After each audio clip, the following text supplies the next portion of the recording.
Assalamualaikum warahmatullahi wabarakatuh. Halo semuanya, perkenalkan nama saya Goniata Purwitasari dengan NIM 4003052565019 dari Teknik Infrastruktur Sipil dan Perancangan Arsitektur, kelas Bangunan Sipil Gedung 2, Universitas Diponegoro, Angkatan 2025.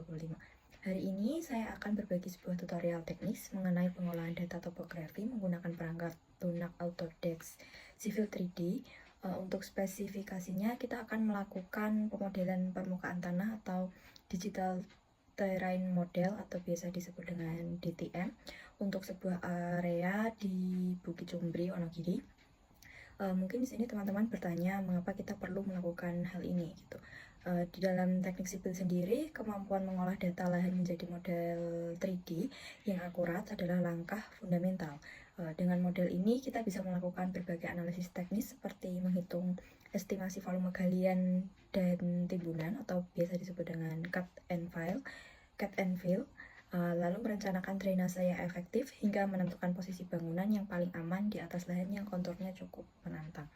Di video ini saya akan menunjukkan alur kerja yang sistematis mulai dari ekstraksi data dari titik Google Earth Pro, lalu ada proses konversi koordinat menggunakan GPS visualizer agar data bisa terbaca, hingga akhirnya kita eksekusi pemodelannya di Civil 3D. Saya harap tutorial ini bisa membantu teman-teman yang mungkin sedang mengerjakan tugas besar atau proyek pemetaan serupa. Jadi pastikan simak langkah-langkahnya karena ada beberapa pengaturan parameter yang cukup krusial agar model yang kita hasilkan nanti akurat. Baik, dari yang pertama kita mulai dengan membuka aplikasi Google Earth Pro yang kalian bisa download di Google. Nah, setelah itu kita searching mau daerah di mana. Aku maunya di daerah Wonogiri.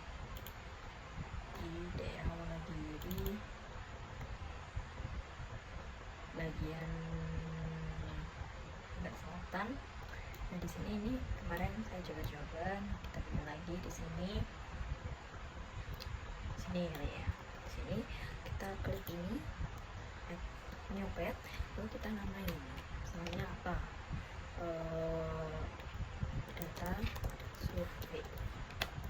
Nah, kita klik bagaimana yang mau kita tulis. Kita kasih jaraknya yang kecil-kecil aja. Kita bikin panjang.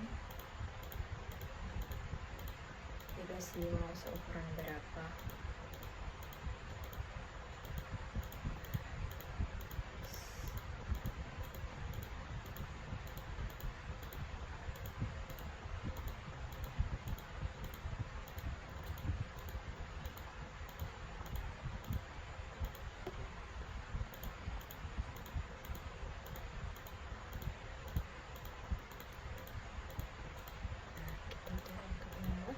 Terusnya nih kita ke atas seperti ini, terus ke kiri turun, stop ke kanan lagi, ke kiri lagi, turun, ini aja guys. Jadi harus sabar emang, karena dari kemarin nyoba itu selalu gagal ya.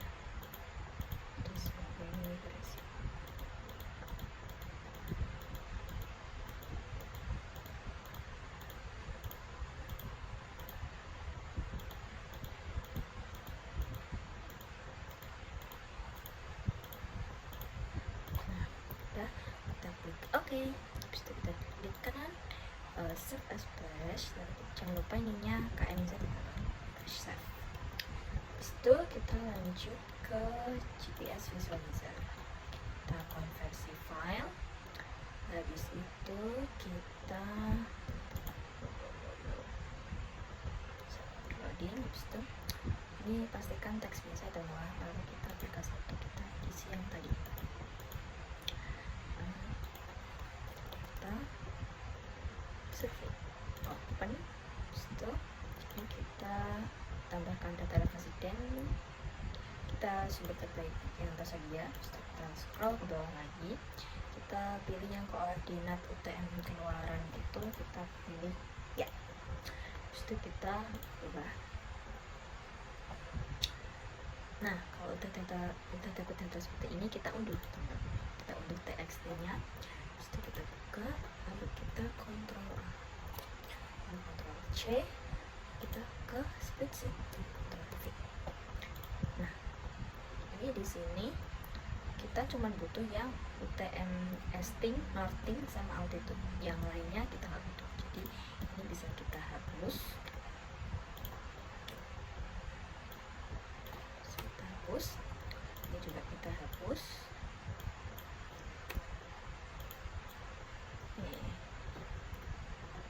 Gimana sih?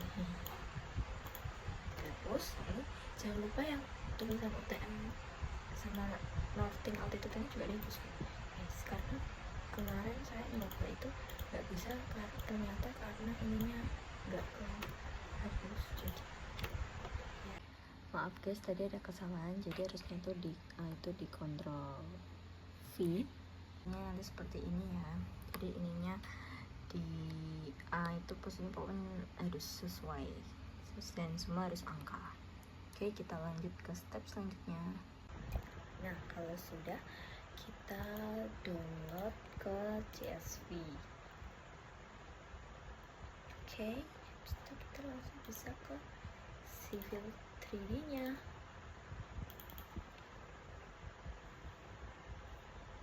Nah, ini udah di aplikasi Civil 3D nya. Kita klik new, habis itu kita settings dulu. Drawingnya kita klik kanan, lalu edit drawing settings, terus kita cari ini yang WGS 84 datum, terus kita ubah ini jadi 49S. Nah, kita apply, oke. Terus itu kita ke insert points from file, lalu kita klik plus, kita klik yang terbaru ya ini, lalu open. Tuh, dia selalu tidak kenapa ya, salah berarti itu. Ini kita open, habis itu kita add point groups, terus kita kasih nama GVL, klik OK. Terus itu kita terus itu kita ke prospektor, habis itu ke drawing ke surface, klik kanan, create surface, kita klik OK saja, kita klik plus surface, lalu klik lagi, lalu klik definition, lalu kita klik yang points group di kanan, add, klik yang single, apply, oke. Kita langsung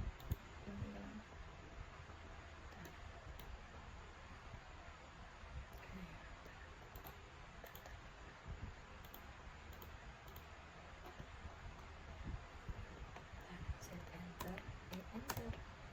Nah, ini udah jadi konturnya, guys. Kita pakai skala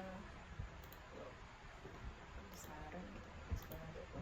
Nah, ini udah jadi konturnya, guys, seperti ini. Penjelasannya ada di akhir.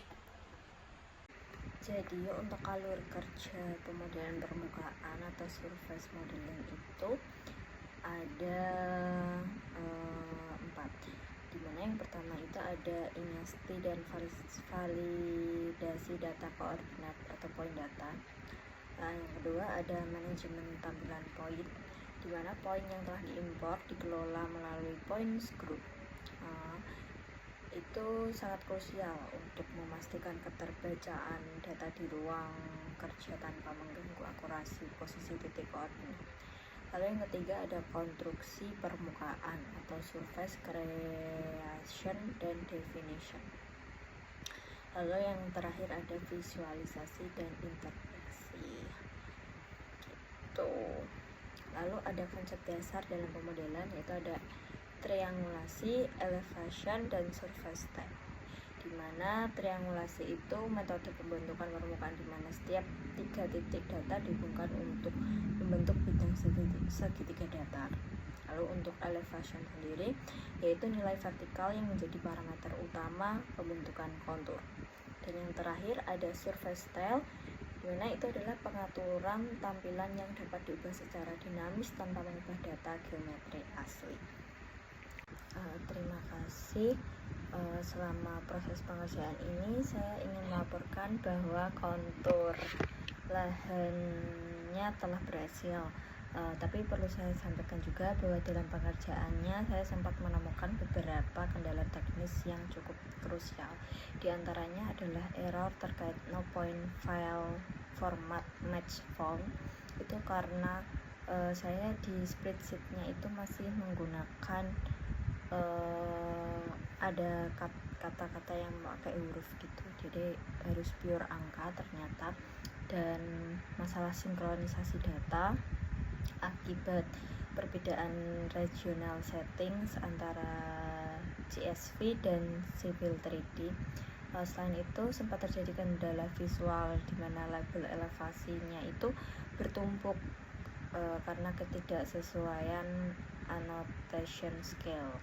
Namun setelah melakukan serta menyesuaikan konfigurasi surface style, kendala-kendala tersebut berhasil diatasi. Proses ini memberikan saya wawasan baru mengenai pentingnya akurasi format data dalam pemodelan kontur.